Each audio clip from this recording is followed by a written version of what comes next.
What's going on, guys? Cassius Morris, aka That Reporter Kid here, and you are listening to the Cassius Morris Show. I am your host. Today is Wednesday, January 28th, 2015, and I'm coming to you guys from the Basement Broadcast Center in Edmonton, Alberta, Canada. Why did I pronounce the T on that so much?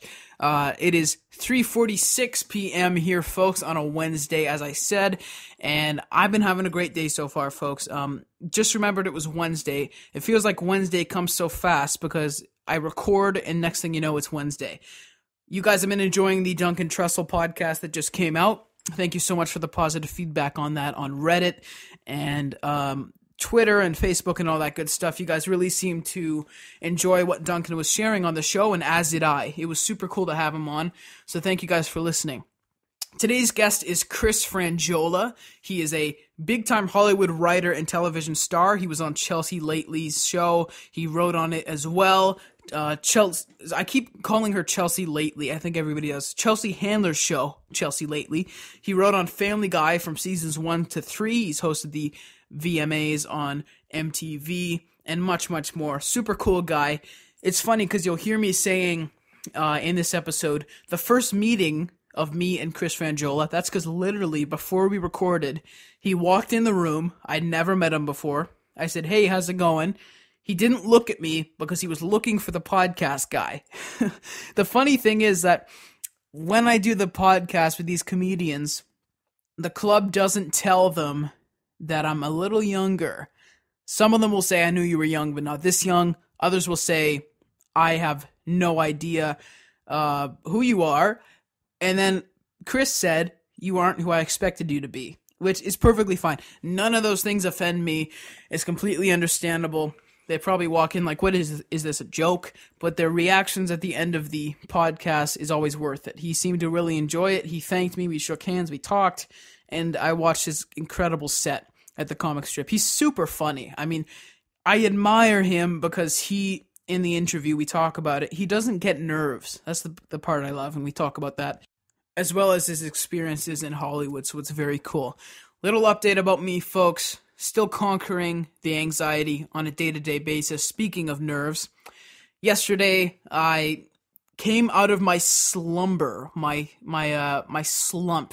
I've been in this terrible mode where I sleep all day, I get up, I eat like shit, I stay up till 5 in the morning, and I go back to sleep. It's a terrible cycle, folks, and it's one that you don't want to get trapped in. And I did get trapped in it for a couple weeks. If you eat an entire half a little mini tub of Ben & Jerry's half-baked when you aren't half-baked, there's definitely a problem. So I got myself out. God, that was a lame joke. I'm so sorry I wasted your time with that. I'll never do it again. I promise. So I got out of this slump that I've been in. Yesterday it started. I went to dinner with my grandmother, who was very, very nice. I wasn't going to go at first. I went to a movie, which is this is odd, with my sister's boyfriend and his friend. I like him so much that we hang out even when his girlfriend, my sister, isn't around. So it was very interesting. She was off to band camp, and it doesn't seem as crazy as it's been made to sound in certain movies. I should damn well hope not. But she was off, and so we went to this movie. Going to a restaurant in itself is out of my comfort zone, especially when I've been a recluse for the last couple weeks in a slumber of grossness, of sitting around in a filthy space and eating like shit, like I said. And getting out of that slump is a very difficult thing to do. So once I go to the restaurant, I do get some anxiety.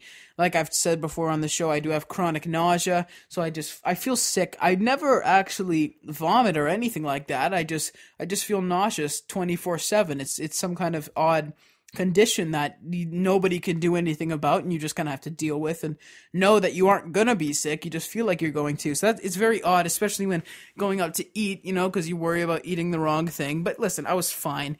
Then we went to the movie, and I had extreme anxiety at the movies. My heart was pounding. I was sweating. I had to take my jacket and hat off. People are looking like, are you all right? I'm like, no, I'm fine. I'm fine. I'm panting. Might have to do with the fact that I walked up a lot of stairs and I'm not in that good of shape. But listen, what are you going to do? I just blame it on the anxiety while I eat another scoop of this Ben & Jerry's. No. But I had to go. I left the theater and I took a walk downstairs, because this was in a mall, to the convenience store to get a bottle of water, come back up. Now, the thing about this is that I'm at a crossroads. My phone is 10%. I can call a cab and leave. Now, I know what you guys are thinking. That's a dick move. And I know it is. But it's not like I'm doing it out of a place of being a dick. I'm doing it out of a place of, I don't know if I can contain myself sitting in this theater. I have almost a very mild case of agoraphobia. Sitting in a place with other people, which used to be no problem, is now become a huge issue. I have social anxiety. And this isn't a boo-hoo fest. I'm just saying it how it is. I don't pity myself whatsoever. So I'm like, I'm at a crossroads. I can call, I can get a cab, I can go home and say, listen, I don't feel well. Thank you for inviting me. I've got to go. Second thing is I can go in and put my Joey Diaz mantra in my head, which is tell the anxiety to blow me and go sit down. I chose number 2. Now, this wasn't easy. As a matter of fact, it was very hard, because once I got in there, I was still sweating. My heart was pounding even more, and I feel like I need to get a bucket next to me as soon as possible, because I do feel quite nauseous, but I know that nothing will come of it. Now, after about 20 minutes and watching this pretty stupid movie called it's Mordecai with Johnny Depp, which, it's just, it's amusing. I found it amusing, but it wasn't all that good. About halfway through the movie, I'd say about a half hour in, I start to relax a little. And damn it, I beat my anxiety. Now, I just want to say this. This is a very personal feeling podcast. I don't want to say vulnerable because it makes me feel more vulnerable, but I do feel vulnerable because I talk about my experiences, my real life experiences and my real life battles to the world more than I talk about it to other people that I know. I talk about it more to you guys. You may be in the Netherlands. You may be walking your dog. You may be working out. I hope this is good motivation. Do that last rep, sir. You're doing good. But I tell you guys more than I tell people in my actual life, which shows how little they listen to my show, but I digress. So, I'm going to continue though, because I know that people do face difficulties in life, such as anxiety, and I don't want them to feel like they're the only ones. I don't want them to feel like they are... I feel like most people with anxiety usually don't have it textbook. They usually have it a very unique case of these anxious feelings that they feel nobody can relate to. Whether or not I can relate to your direct symptoms, I can relate to the fact of having an anxious feeling that makes you want to sit in the house and burn like a piece of coal at the bottom of a dumpster and just kind of roll around and relish in that shitty feeling for some reason.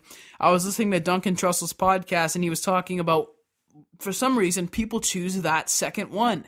People choose to feel like shit and to sit around rolling in a terrible feeling and relishing in it, like literally just like, oh my god, I'm just gonna sit around and do nothing, and I'm gonna eat. As a matter of fact, I'm gonna eat the whole tub of that Ben and Jerry's, and then buy another. I would never do that, but allegedly. But doing that seems to be the more simple choice. Us as humans have the ability to do better most of the time. Now, unless you're locked in the house by controlling parents or a controlling spouse, or locked at work by a controlling boss, which you should never be in that situation. I'm sorry if you are.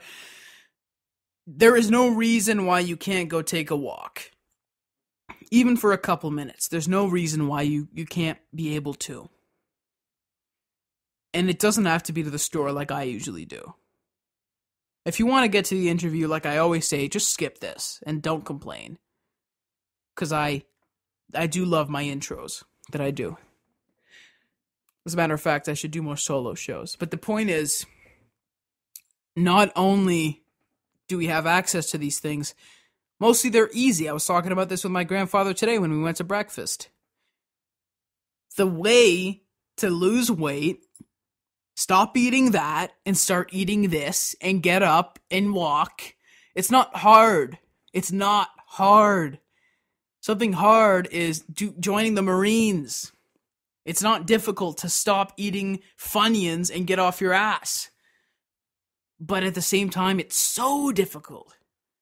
Some people just end up, you're sitting there and next thing you know, you're 400 pounds. And it's just because you couldn't put the Doritos down. You couldn't get up and put the Doritos down. Some people end up agoraphobic because you couldn't get up and go outside the house and go into the theater and sit down and talk to other people like a normal human being. Instead, you're sitting there sweating in the theater with your heart pounding. Don't let it get to you, people. If you want to take advice from a 16-year-old, please feel free. And if you don't, then turn this off. But I want to express that whatever your thing is, you are not ruled by it. You're in control. And I know you may be saying, yeah, well, if I was, it wouldn't be happening, because that's what I say. But that little sitting in a movie that most people left there complaining because the movie was shit, that was one of the best movies I've ever seen. Because I was having a mental battle in which I won throughout the whole movie.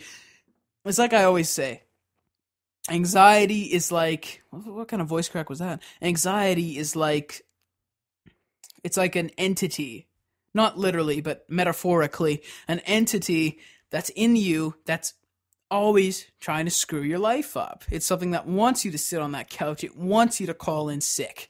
And usually when you do, it'll go away. And you'll say, damn it, why didn't I do what I was supposed to do? And then when you go to, it'll get you again. And I've said this on the last podcast, and I'll say it again, because this is really important for people to hear this.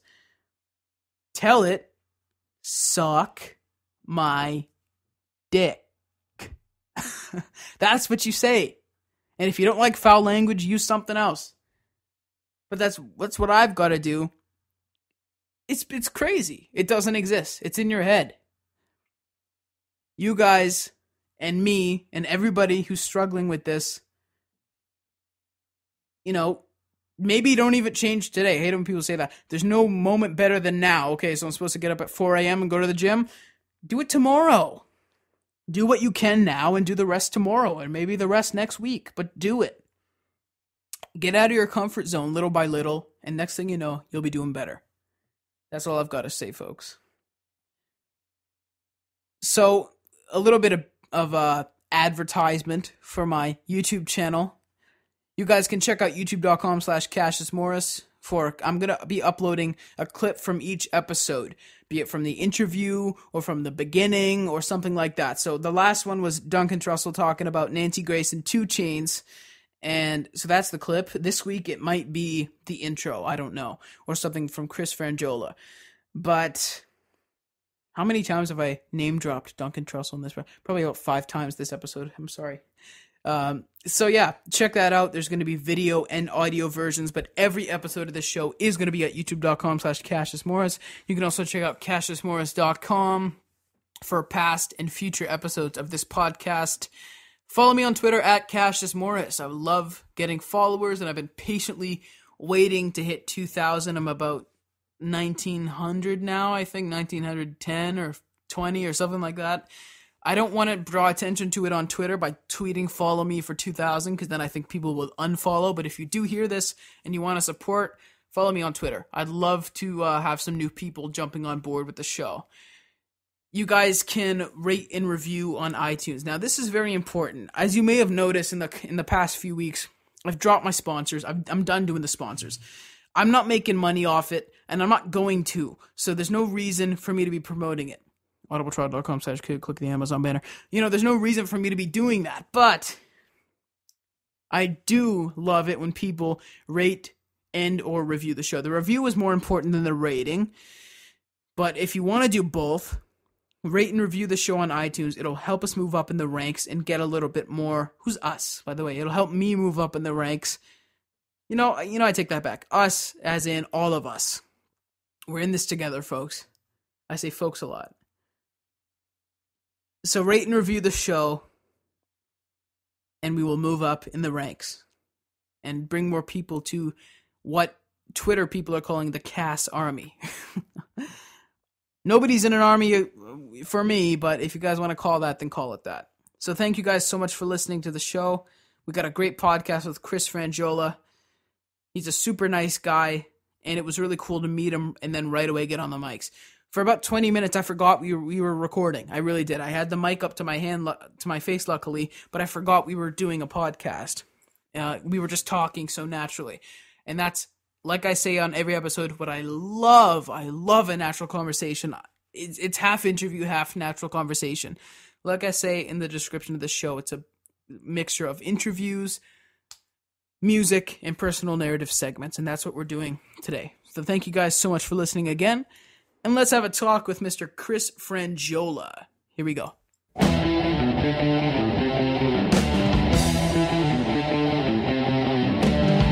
Ladies and gentlemen, the first meeting with Mr. Chris Franjola. How you doing?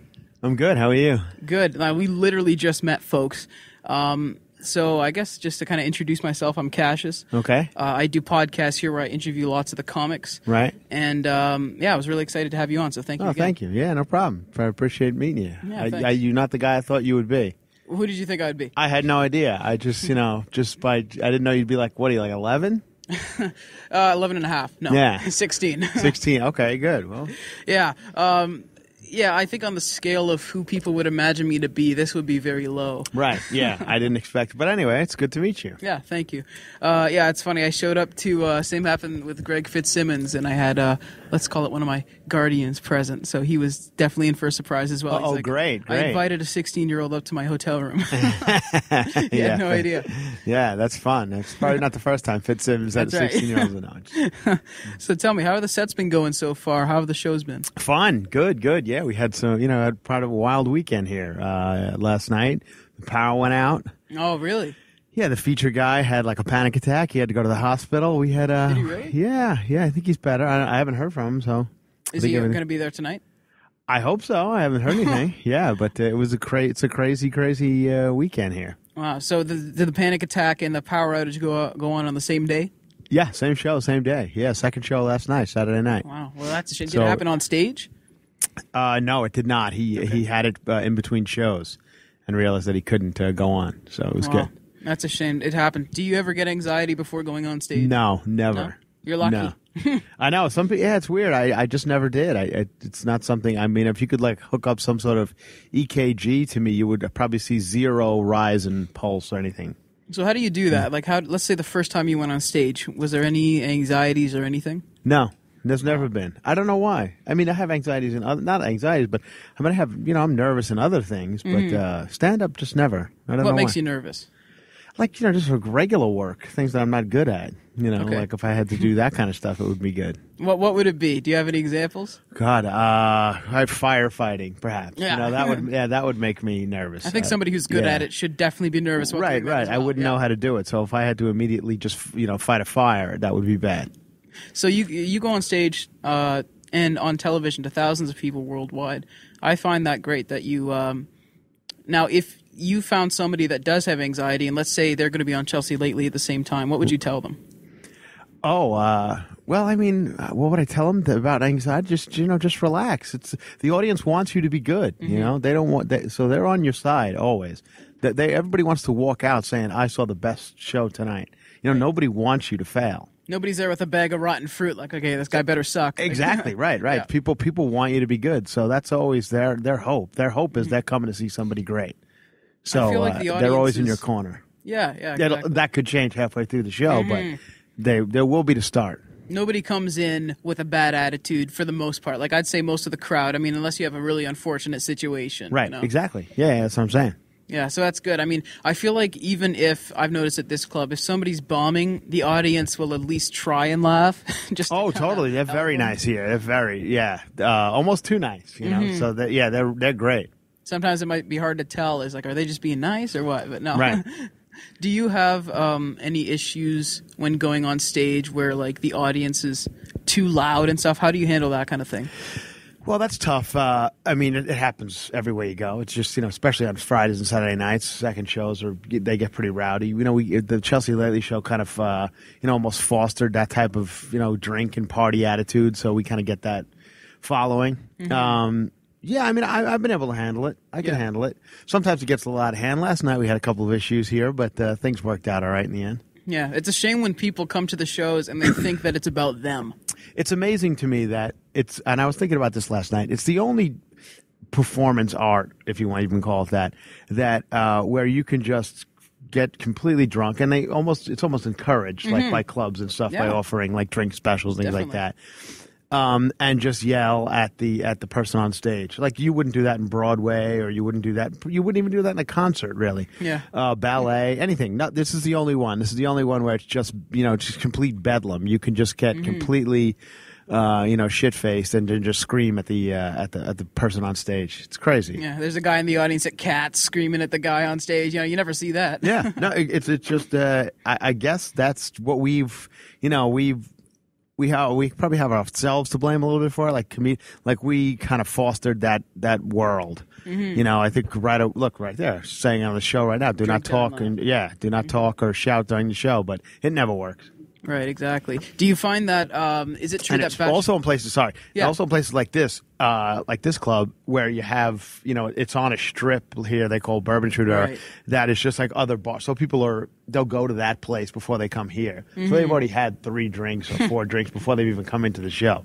Yeah. So it's fun though. I mean we I've made it through so far. Yeah, it seems like it's a great kind of lifestyle almost. And yeah, it's true that I feel like a lot of people will come in and say, let's go to see the comedian, or let's just go see comedy. Right, which is strange to me. I'm glad people do. It feels like that's what it's been like here a little bit this weekend. Like I'm not as well known in Canada as I am in America, but I'm glad people are coming. It's good. Yeah. I'm glad people do come out to comedy. It's great. If they didn't, we'd all be screwed. Yeah, definitely. Yeah. Is it true that bachelorette parties are the worst? I don't find that's what everybody says. I don't find that to be the case. They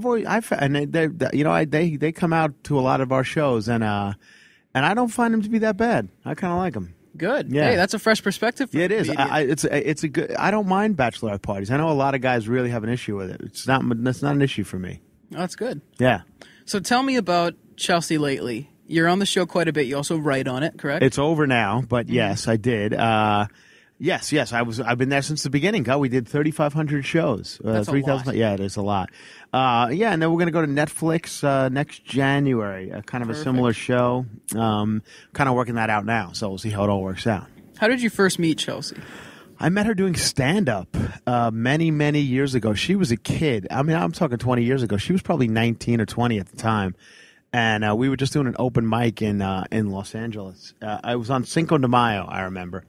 And which I don't know if you guys know what that. You guys have that in Canada? Yeah, it's the 5th of May. And in America, somehow we've turned it into a holiday for ourselves. Nobody can really tell you what it's about. Another excuse. Exactly. Right. So that's where we met. And that night, I think there was quite a few of us who went on to be on that show. Were on that show. Like Joe Coy was on that show. Oh, wow. Sarah Colonna, Josh Wolf, myself. We were all just kind of starting out. So and that's where it all began.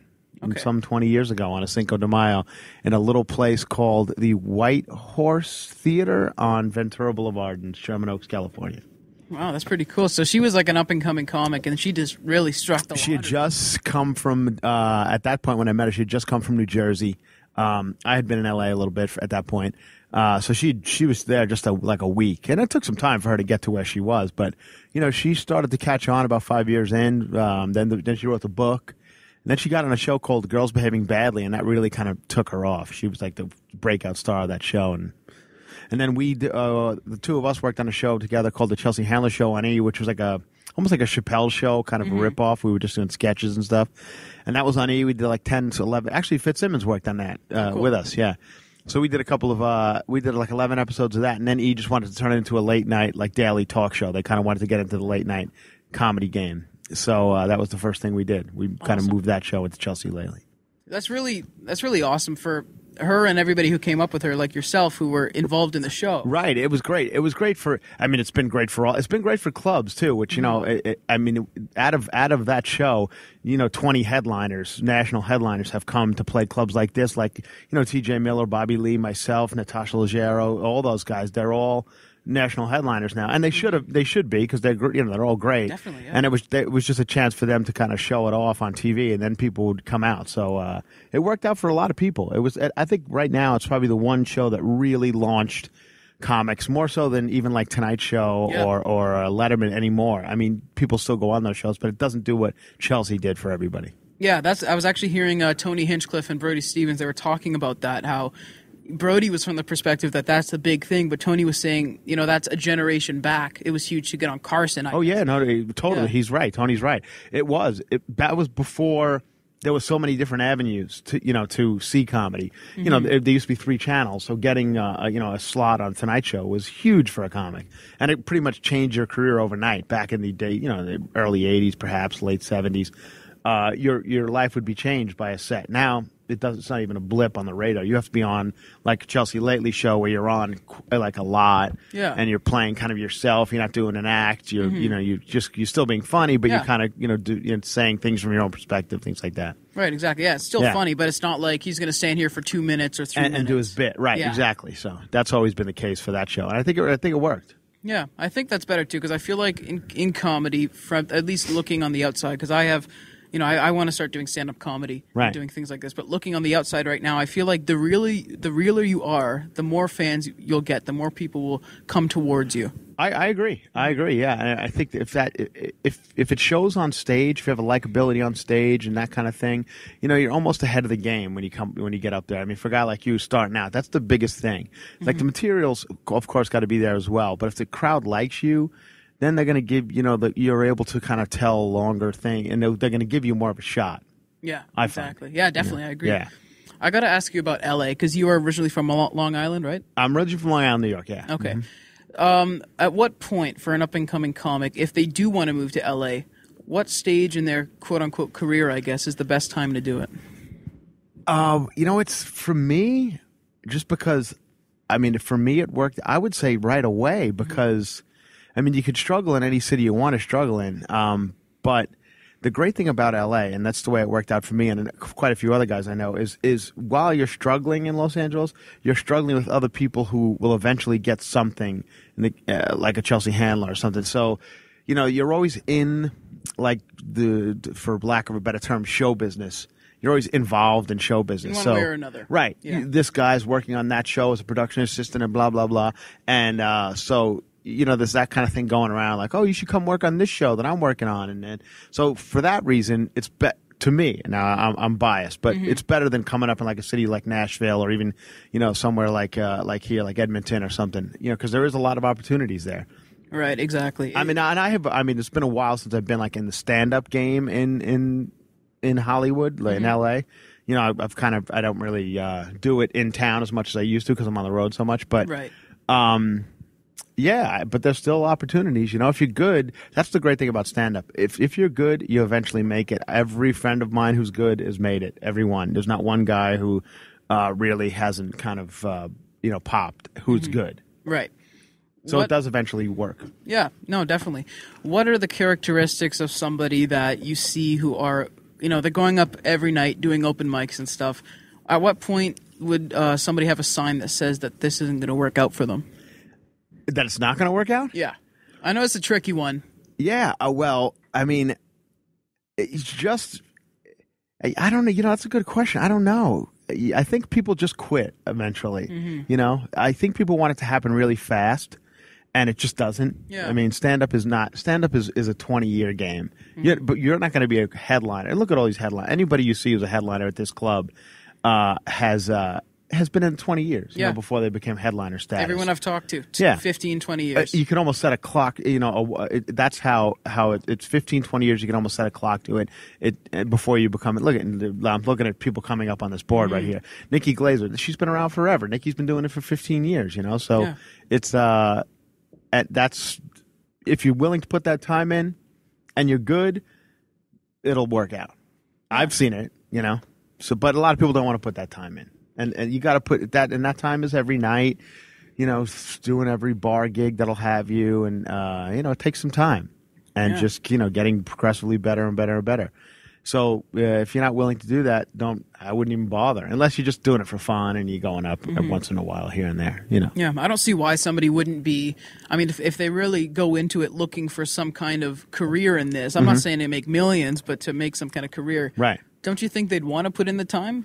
Sure, but it's a drag, I mean, when you're starting out, it's you're not good. The audiences are not laughing, things like that.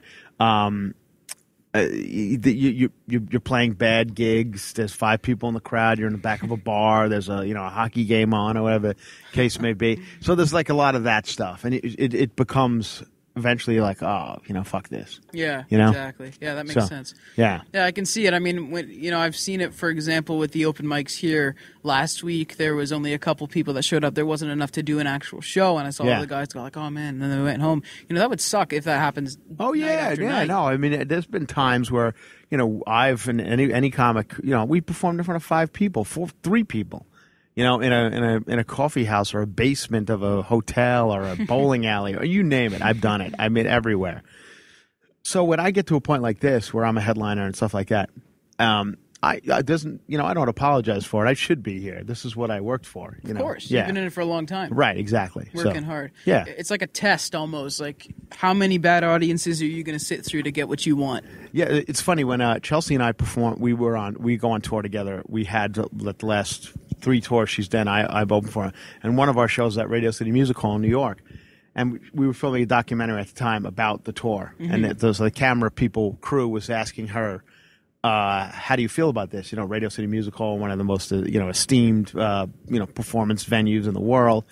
And she's like, I wish I felt like better about it, but this is where I'm supposed to be. I'm a comedian who worked hard, and eventually this was going to happen. So I'm not surprised by it because I worked for it, which is I guess that's the way to look at it. Yeah, of course I'm here. I should be here, Definitely. That makes sense. Right. It's funny because we mentioned Tony Hinchcliffe a little bit before. I don't know if you heard about this, but he's been getting some controversy because he was on a podcast and he said, I'm really, really funny. This is what I should be doing. Yeah. Do you feel like, because there's some comics who are on the side saying you should never say you're funny as a comic, and there's the others that say, of course I am, because I am, and this is where what I'm supposed to be doing. Totally, of course. That's Yeah. Yeah. Well, there's really, if you don't think you're funny, there's no reason why you would put yourself through this. Yeah.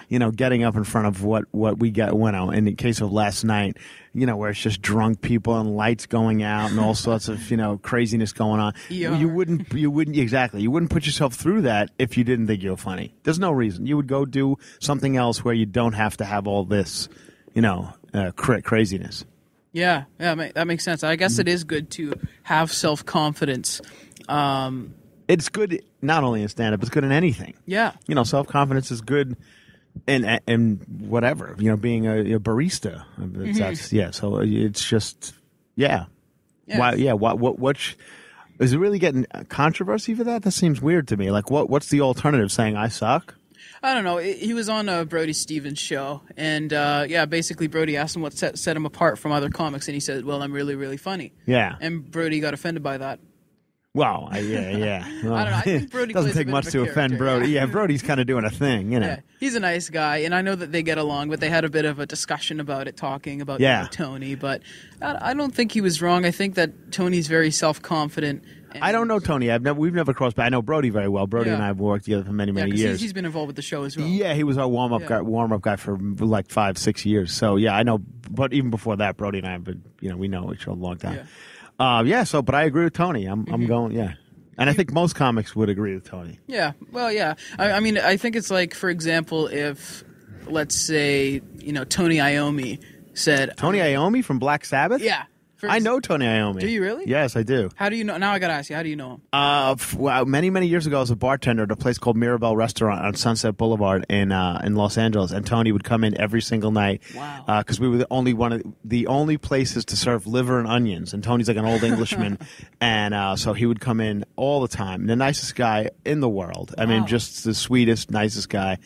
So it was pretty exciting. I'm a huge fan of his. Oh, yeah, me too. I love him.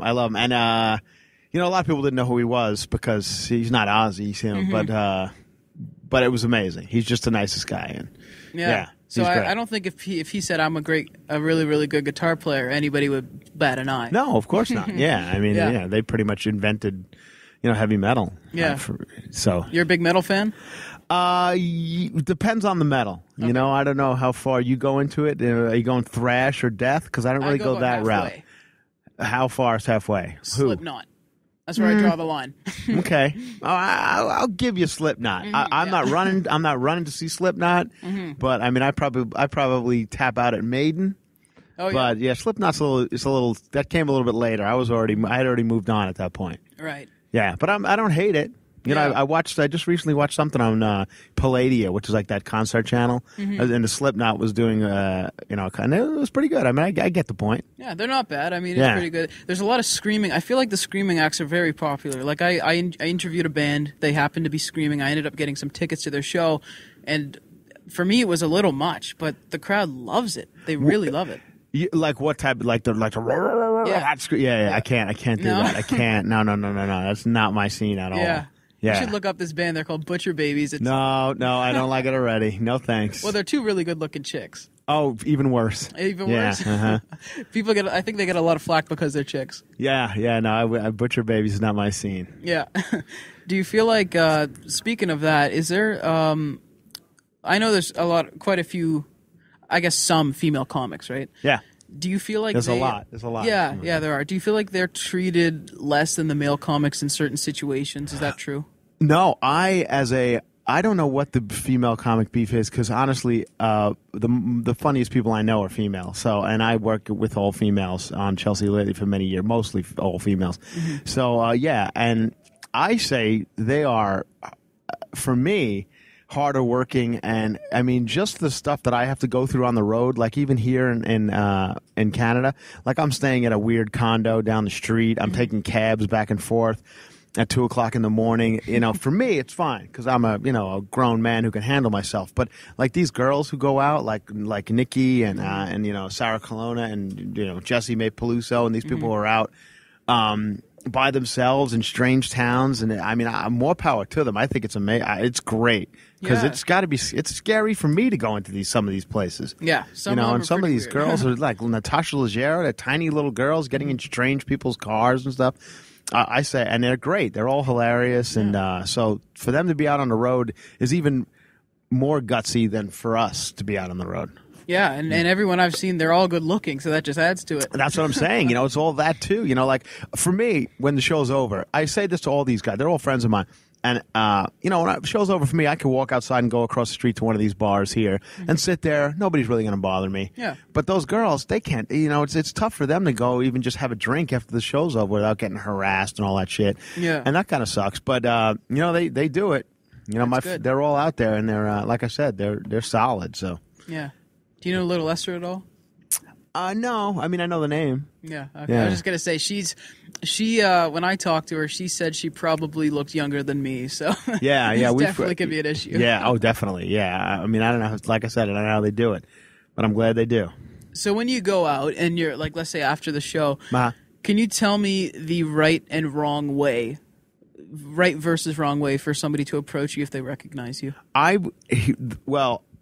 always they approach a lot, and I just say approach because it doesn't bother me at all. Like honestly, anybody who tells you they didn't get in this game to be recognized and take pictures with people is a liar. Yeah, that's what everybody got into this shit for. They all want. That's why you go through all the stuff you go through, and you do crappy open mics and stuff like that. Eventually, you want people to acknowledge it. Yeah. So yeah, it doesn't bother me at all. People are usually very nice. I have to say, in Edmonton, people are a little crueler than I've witnessed anywhere else. But how so? Just they it's kind of like backhanded things that you get from people, which is odd to me. Like you wouldn't say that to anybody else's face in any other like working world. Stuff like you were funnier in your video or something like that. Things like that. Yeah, it's like or what happened last night? There was somebody said something like I forgot what it was. Stupidities. Just things like that. And it's like, oh, all right, whatever, But for the most part, people are very nice, and they just want to take a picture, and that's it. And then a lot of times you'll just see people staring, and they won't approach, which that's just weird. And then they'll just like tweet about it. Like I just saw Chris Franjola here or there, and that's like you should have just come up. It would have made things a little less awkward. Yeah, you're like either this person recognized me or they're going to try to kill me later. Right, right. So yeah, it's but it doesn't bother me. It's good. I mean, I'm at a good level. People recognize me, but I could still go out. I'm not like Chelsea Handler or Jennifer Aniston, where they can't go anywhere. It's just so it's perfect right now. Yeah, for me, if I was ever to, I've been recognized maybe twice. But if I was ever to, get to a higher level, that's where I'd like to be where you're at. Because I wouldn't want to be like Kanye West, you know what I mean? But getting recognized sometimes, that'd be awesome. Yeah, no, it's fine. Like I said, it's what everybody wants, ultimately. It works. Jerry Seinfeld he says there's really no downside to it. I mean, when you're they always want to get you, everybody wants to, get you the good table or, get you a free drink here and there. So it's for the most part, people are pretty nice. Yeah. So except you get the nice table. Except sometimes in Edmonton, people are a little, just mean. Now I'm curious. A lot of times people will come up and they'll go, I see people taking pictures of you. Are you famous? And you're like, no, not really. And they're like, because I have no idea who you are. I'm like, did you have to say that? Like, that's like what you wouldn't say that to anybody else. Yeah. So it's things like that are just like, I don't know what your point is by saying something like that. Yeah. And then if you say, yeah, I am famous, I'll be like, wow, what a douche, Exactly. So there's really no right answer to that question. Yeah.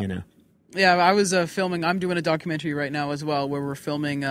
We film here a lot, and I was filming outside on the Bourbon Street here, and these guys walk by, they're like, this guy's a rapper, man. I've seen this guy's music videos. Like, people just assume you're famous if you have a camera on. Yeah, right. That's the thing. Yeah, and what's the documentary about?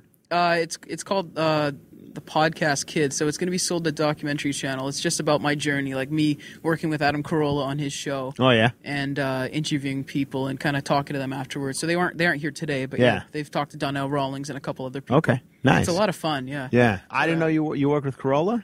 Yeah, I've worked with him a couple times on his podcast. Do you go to LA to do it? Or? No, I've done it through the phone. Oh, gotcha. Okay. But when I do go to LA, I'm hoping to work with him. I'm hoping to go to LA soon because I really want to. I mean, I know most of the Death Squad guys. Yeah. I know a lot of guys who are just LA comics, and now I know Carolla's crew. Yeah. So I want to meet with them in person. That's great. Yeah, good for you, man. Now the Death Squad guys, looks like Brian Redband and okay, yeah. I like those guys. I've had almost all of them on my show. Yeah, they're good guys. Do you know Joey Diaz? I do know Joey Diaz. Actually, from time, Joey and I kind of live in the same neighborhood in Studio City. I think he lives in Sherman Oaks, so we pass each other from time to time. And my friends Josh Wolf and Sarah Colon have a podcast, and Joey, they do it out of the same building. There's like a podcast, in Sherman Oaks or Van Nuys, wherever it is. But yeah, I know Joey. Yeah, he's a good guy. Cool. Yeah. Is he as crazy as he seems? And I don't know him that well. I wish I did know him a little bit better. Yeah, like I said, it's just one of those things where as two comedians, we just kind of cross paths from time to time. But yeah, I hear great things about him. Awesome, cool. Yeah. A couple more things I just wanted to ask you about.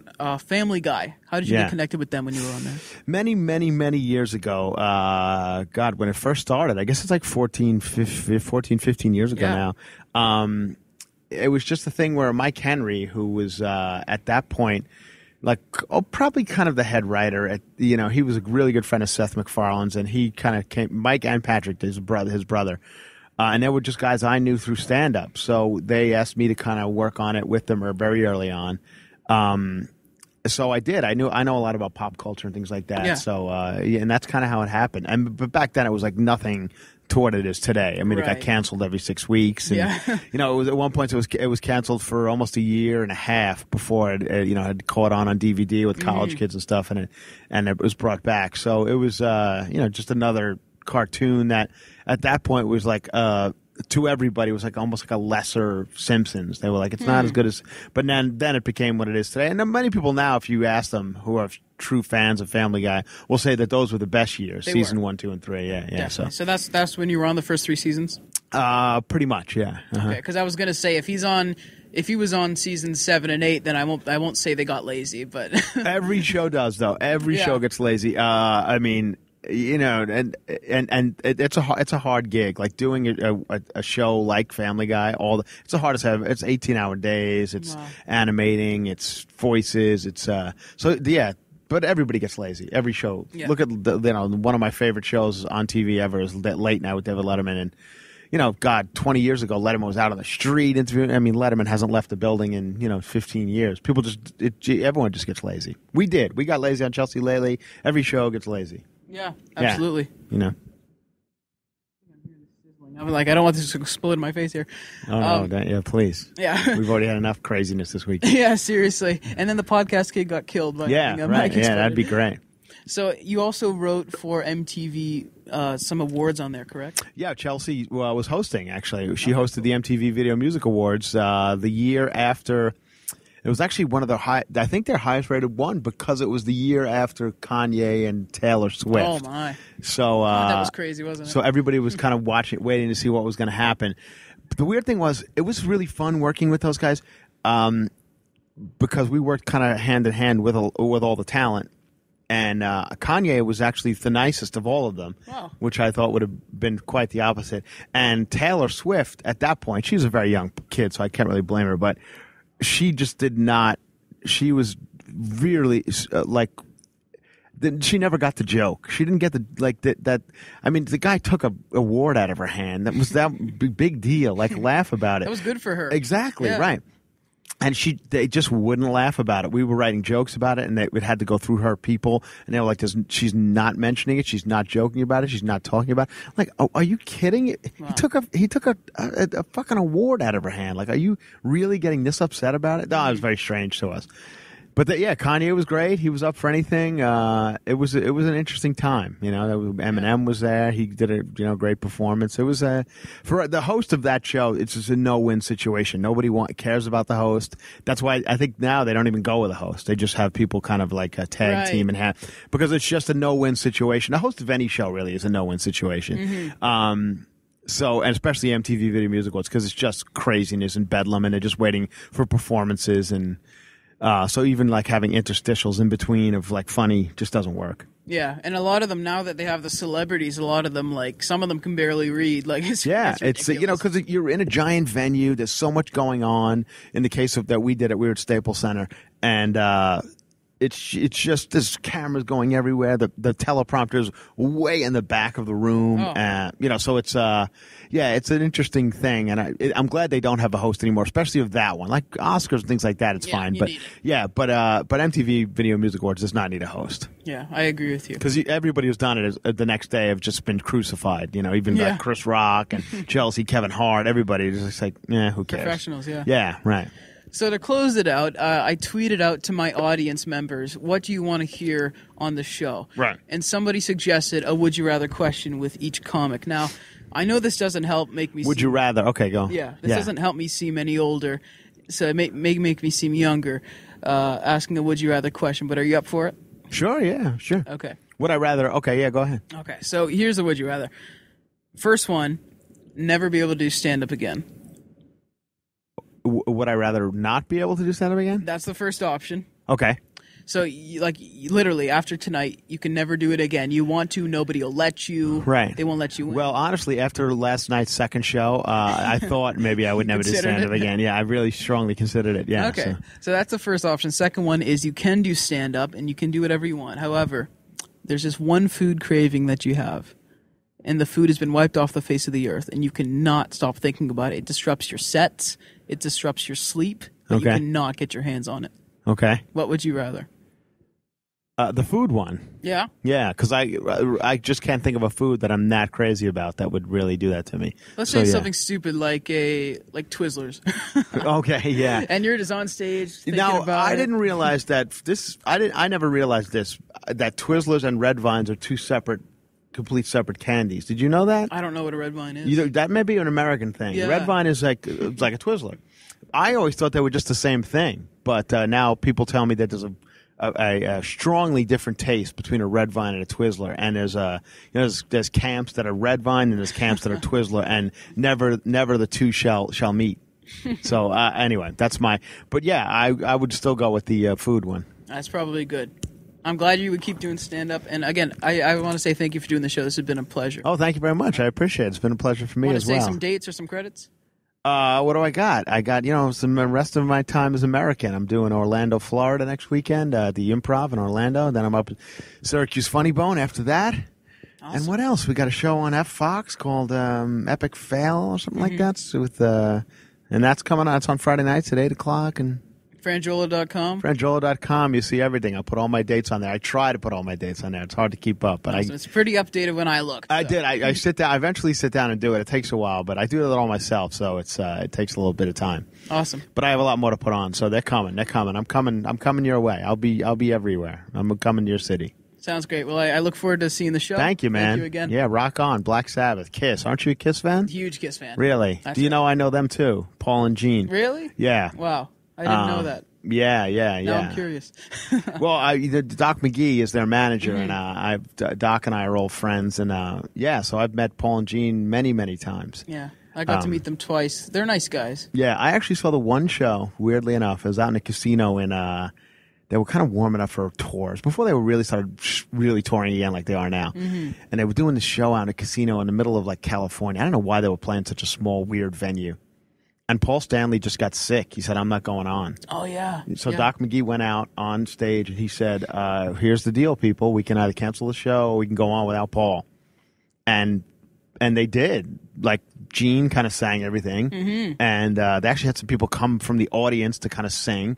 And it was kind of pretty good. It worked out. I mean, it was much better with Paul, but anyway, that's funny. That's a popular bootleg, actually. Is it really? Yeah, I've seen that. Yeah, I was there. I was backstage during that whole craziness going on. Like, I guess at that point, Gene and Paul weren't really getting along, and that was kind of had a little bit to do with it. And I think he had a heat stroke or something similar. That's to what that. he said. He just didn't want to hang out with Gene because they were filming the Family Jewels. Family Jewels at the time, and Paul didn't want to be on Family Jewels. So Paul said, either you take these cameras out of here, or I'll leave. So they said, no, we're filming. So Paul said, I'm leaving. Wow, there you go, Yeah. Kiss fans. A lot of Kiss fans love this show, so there you go. Yeah. Awesome. So, All right, well, thanks, man. I'll let you get ready for your show. thanks, man. Appreciate it. All right, yeah, take good care. to meet you.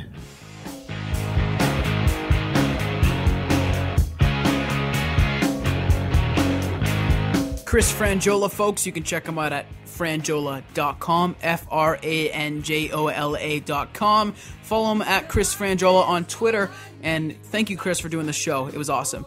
You can check me out at Cassius Morris on Twitter and CassiusMorris.com. And all my videos are at YouTube.com/Cassius Morris. Thank you so much for listening. And until next time, I'm Cassius Morris, a.k.a. That Reporter Kid, saying, rock on.